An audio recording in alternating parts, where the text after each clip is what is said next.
अस्सलाम वालेकुम जी, मैं हूं ज़िया बलोच और आप मुझे यूट्यूब चैनल पर मुलाहिज़ा फरमा रहे हैं। सामीन, दो हवालों से बात करनी है। पहला हवाला तो ये है कि अभी थोड़ी देर पहले ही वो एक्ट जिसे सुप्रीम कोर्ट के 8 रुकनी बेंच ने बाकायदा हुक्म दिया था कि ये नाकाबिले अमल रहेगा और सस्पेंड रहेगा, उसका ना सिर्फ नोटिफिकेशन जारी कर दिया गया है बल्कि उस हवाले से प्रिंटिंग प्रेस को भी हुक्म दिया गया है कि उसकी कुछ कापियां जो है वो शाये की जाएं।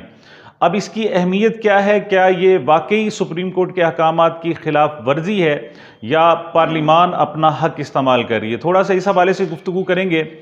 और दूसरी जो बात करनी है वो सुप्रीम कोर्ट की इज्जत और एहतराम के हवाले से बात करनी है कि आखिर क्या वजह है कि इस वक्त सुप्रीम कोर्ट इंतहाई कमज़ोर और नातवा और बेबस क्यों दिखाई देती है, उसके मुख्तलिफ अवामिल क्या हैं और वजूहात क्या हैं।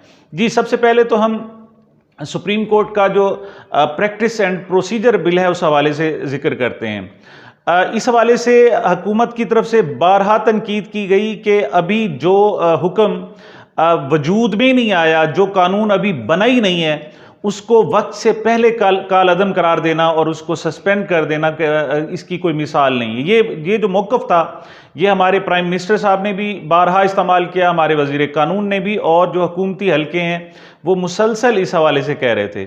अच्छा, दूसरी तरफ जो खदशात थे और जो कानूनी हल्के थे, उनका कहना यह था कि एक मरतबा जब ये नाफिज हो गया और उसी वक्त बिल्कुल चीफ जस्टिस के इख्तियारात बिल्कुल ख़त्म हो जाएंगे, तो उसके बाद चीफ जस्टिस के पास कुछ रहेगा ही नहीं कि इसको अनडू कर सके या कुछ। तो इसके लिए ज़रूरी है कि वक्त से पहले ही इसको कालादम करार दिया जाए या सस्पेंड कम अज़ कम कर दिया जाए कि उस पर अमल दरामद ना हो सके। इसकी थोड़ी सी मैं आपको अर्ज कर दूँ बैकग्राउंड थोड़ा सा, कि ये इनिशिएट किया गया था जस्टिस जमाल बंदोखेल की तरफ से कि जो आज खुद नोटिस लेना है ये दुरुस्त नहीं है। उस वक्त किसी के ख्वाबो ख्याल में भी नहीं था कि हुकूमत किस डायरेक्शन में जा रही है और दर हकीकत इस बातों से, इस गुफ्तगू से और इन पॉइंट से किन को फ़ायदा पहुंचाना मकसूद है।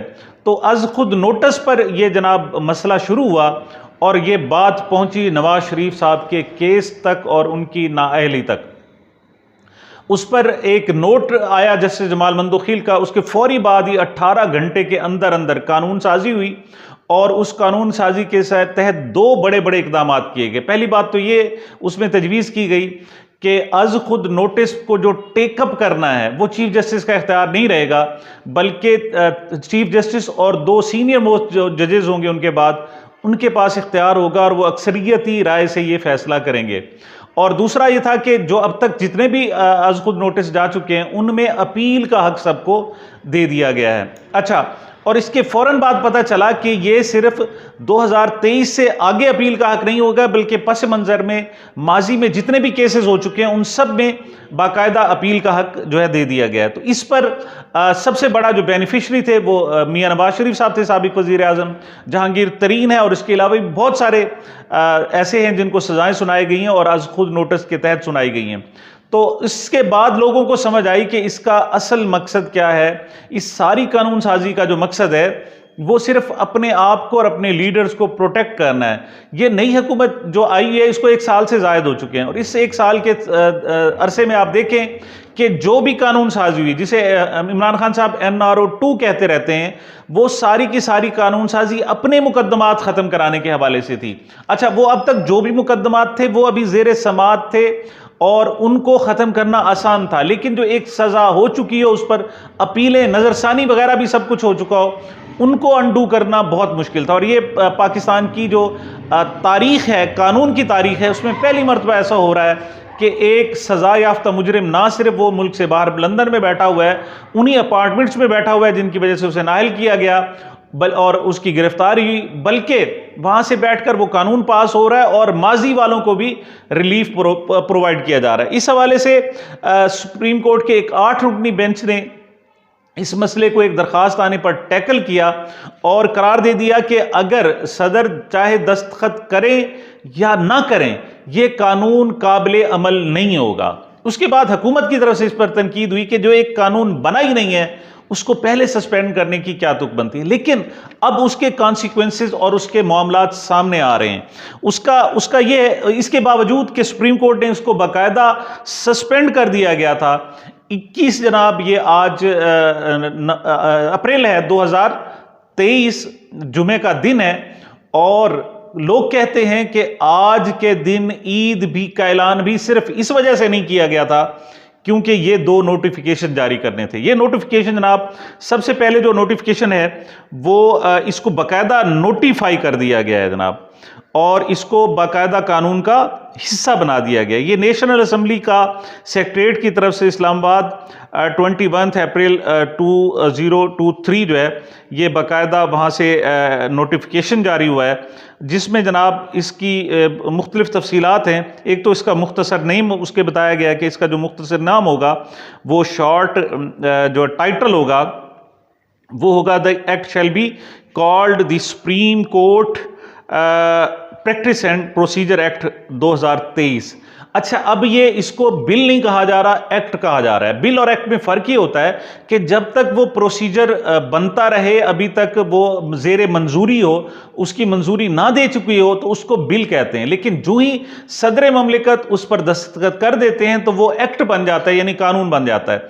इस पर अगरचे सदर ममलिकत ने दस्तखत नहीं किए, लेकिन गवर्नमेंट ना सिर्फ ये कि दस्तखत नहीं किए, उसका तो कोई बात नहीं, चाहे दूसरी हेयरिंग में चाहे सदर ममलिकत दस्तखत करें या ना करें, वो कानून बन जाता है। लेकिन चूंकि सुप्रीम कोर्ट के 8 रुकनी बेंच ने, और वो मेजॉरिटी बेंच है, 15 में से 8 जजेस बाकायदा ऑर्डर दे चुके हैं और यूनानिमसली दे चुके हैं कि इस पर अमल दरामद नहीं होगा, लेकिन हुकूमत ने ये नोटिफिकेशन जारी कर दी। एक तो पब्लिकेशन के लिए, और दूसरा कि इसको अंडर कंसिडर किया जाएगा। लेकिन मैं इसको मुख्तसर करते हुए थोड़ा सा आपको अर्ज करना चाहूँगा। उसके 2 ही जनाब शिकें हैं। पहली शिक तो उसमें बताई गई है कि जनाब जो बेंच कॉन्स्टिट्यूट करेगा वो 3 एक कमेटी करेगी, और ये है जनाब, ये एवरी कॉज अपील और matter before the Supreme Court shall be heard and disposed of by a bench constituted by the committee comprising the Chief Justice of Pakistan and 2 next most senior judges in order of seniority। तो इसके act के नाफिज होने के बाद supreme court के chief justice का जो इख्तियार था कि वो एक तो अज खुद नोटिस ले सकता है, वो खत्म हो गया। नंबर 2, जो बेंच बनाने का अमल है वो खत्म हो गया। अब वो 3 जजेस के पास पहुंच गया। इस वक्त देखा जाए तो चीफ जस्टिस उमर अता बंदियाल हैं, और उनके बाद जो सीनियर मोस्ट जज हैं वो जस्टिस काजी फाइज ईसा साहब हैं, और तीसरे नंबर पे जो सीनियर मोस्ट हैं वो जस्टिस तारिक मसूद साहब हैं। अच्छा, और इसमें अब कोई ढकी छुपी बात नहीं कि दोनों जजेस इस वक्त हुकूमत को भरपूर तरीके से उसके बयानियों को ना सिर्फ सपोर्ट कर रहे हैं बल्कि उनके साथ हैं, और चीफ जस्टिस के साथ हुकूमत की बाकायदा मखासमत है। तो इसके नाफिज होने के बाद चीफ जस्टिस का रोल ख़त्म हो जाता है। अब अगरचे छुट्टियां हैं, अब छुट्टियों के बाद देखा यह जाएगा कि अगर पहले ही हेयरिंग में ही अगर हुकूमत जनाब आती है और चीफ जस्टिस साहब को नज़रअंदाज करके जो सीनियर मोस्ट जजेस हैं वो कोई बेंच कॉन्स्टिट्यूट कर देते हैं, तो इसके 2 मतलब होंगे। एक तो सुप्रीम कोर्ट के जो ऑर्डर हैं उसको ना सिर्फ हुकूमत ने तस्लीम नहीं किया और उसका नोटिफिकेशन जारी किया, और दूसरा कि सुप्रीम कोर्ट के अंदर भी उसको तस्लीम नहीं किया जा रहा। ये एक बहुत ही बड़ी सियासी जंग और बहुत ही खतरनाक सूरत हाल होगी, और इसको शायद बरकरार रखना भी बहुत मुश्किल हो जाएगा। अच्छा, लेकिन अगर एक और उसका ऑप्शन है, वो ऑप्शन ये है कि ये भी तो मुमकिन है कि वो जो एक्ट है, वो जो कानून है, वो अभी तक सस्पेंड है, लेकिन कानून तो एग्जिस्ट करता है, उसकी जो रूटीन के जो मैटर्स हैं वो नोटिफिकेशन हो रहे हैं, और जब तक सुप्रीम कोर्ट का ऑर्डर आएगा तब से वो काबिल अमल होगा, उस वक्त तक ये सस्पेंड रहेगा। इस लिहाज से ये रूटीन मैटर भी कहला सकता है। लेकिन उससे पहले कि सुप्रीम कोर्ट के 8 रुकनी बेंच कोई फैसला करे, अगर उससे पहले ही हमारे फाजिल जजेस जो 2 सीनियर मोस्ट जजेस हैं वो इस पर बेंच बनाना शुरू कर देते हैं, तो इससे पाकिस्तान की बदकिस्मती तस्वुर किया जाएगा। अगली जब बात जो मैं कहना चाहूँगा कि ये वाकई पाकिस्तान की इंतहाई बदकिस्मती है कि इस वक्त सुप्रीम कोर्ट इंतहाई लाचार, इंतहाई बेबस और बिल्कुल नातमा है, इतनी कमज़ोर तारीख में नहीं रही। उसकी क्या वजूहात हैं? उसकी वजूहात ये हैं कि हुकूमत ने अपने केस ख़त्म कराने के लिए, अपने करप्शन के दाग मिटाने के लिए इदारों पर इस कदर शदीद हमले किए हैं कि बहुत सारे इदारे इस वक्त अपाहज हो चुके हैं। जो सबसे ज़्यादा जिसको इफ़ेक्ट किया गया है वो सुप्रीम कोर्ट ऑफ पाकिस्तान है। ये लॉ एंड ऑर्डर के हवाले से, रूल ऑफ लॉ के हवाले से साफ ज़ाहिर है पाकिस्तान की अदलिया नहीं काम करेगी तो और कौन काम करेगा।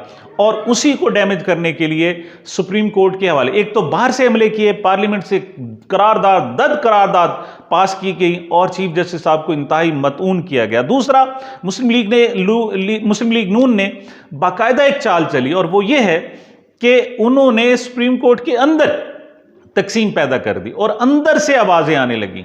यह वजह है कि इस वक्त पाकिस्तान की तारीख में कभी भी इतनी कमजोर और बेबस नहीं रही जितनी सुप्रीम कोर्ट आज है।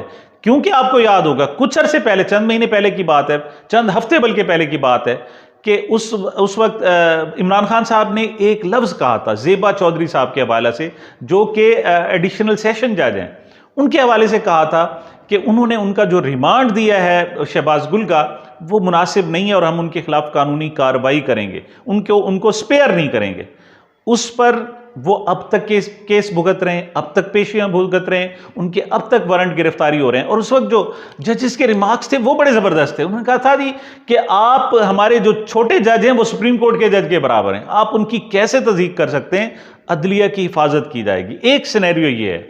और दूसरा सिनेरियो आपको याद होगा अप्रैल 2022 की बात है कि जब रात को 12 बजे अदालतें खुली थी और अदालतों के मुमकिना ऑर्डर पर अमल दरामद कराने के लिए ना सिर्फ प्रिजनर वैन्स आ गई थी, कैदी गाड़ियां आ गई थी, बल्कि पूरा का पूरा इस्लामाबाद का एक माहौल भी तब्दील हो गया था। उसकी वजह यह थी कि उस वक्त उसके पीछे बाकायदा तौर पर हमारी इस्टेब्लिशमेंट थी और उस वक्त वाकई सुप्रीम कोर्ट का जो जैसे कहते हैं कि बिल्कुल उनके तमाम अहकामात पर, मुमकिन अहकामात पर भी अमल दरामद हो रहा था। लेकिन इस वक्त सुप्रीम कोर्ट कमज़ोर इस वजह से है कि इस्टेब्लिशमेंट ने इंतहाई पुरअसरार और इंतहाई तकलीफ दे खामोशी इख्तियार कर रखी है। इस वक्त जजेस को गालियां दी जा रही हैं। मौलाना फजल रहमान साहब बाकायदा प्रेस कॉन्फ्रेंस करते हैं, वो कहते हैं कि चीफ जस्टिस आप इज्जत वाली कुर्सी पे बैठ के हमारी तजलील कर रहे हैं। इसका मतलब क्या है? सारे मतलब समझ रहे हैं, सबको पता है कि वो कुर्सी को तो इज्जत वाली समझते हैं लेकिन चीफ जस्टिस साहब को इज्जत वाला नहीं करार दे रहे। इसके अलावा इंतहाई रकीक किस्म के हमले किए जा रहे हैं, ऐसे ऐसे हमले किए जा रहे हैं कि जिनको बयान करना भी बहुत मुश्किल है। और मरियम नवाज साहिबा अलन ऐलान रोजाना जनाब, इवन बिलावल भुट्टो जरदारी साहब जो मुस्तकबिल के वजीर आजम बनना चाहते हैं, वो इस किस्म की बातें कर रहे हैं। और इस वक्त जजेस इंतहाई कमज़ोर, नातमा और बेबस दिखाई देते हैं क्योंकि उनके अहकामात पर कोई अमल नहीं कर रहा, हुकूमत अमल नहीं कर रही, इलेक्शन कमीशन नहीं कर रहा, वजारत दिफा नहीं कर रही, स्टेट बैंक नहीं कर रहा। इस वक्त कोई भी उनके अहकामात पर अमल दरामद करने के लिए तैयार नहीं है। और वो लोग कह रहे हैं कि आप इस बेंच को नहीं मानते, सुप्रीम कोर्ट को नहीं मानते, फैसलों को नहीं मानते। और सुप्रीम कोर्ट है कि कोई उनके खिलाफ एक्शन नहीं ले सकती। अगर एक्शन लेने का कहती है तो उन्हें पता है अमल दरामद नहीं होगा। तो ये सारी वजूहात हैं कि जिसकी वजह से हमारे इदारे, ख़ास तौर पर सुप्रीम कोर्ट, इंतहाई कमज़ोर हुई है।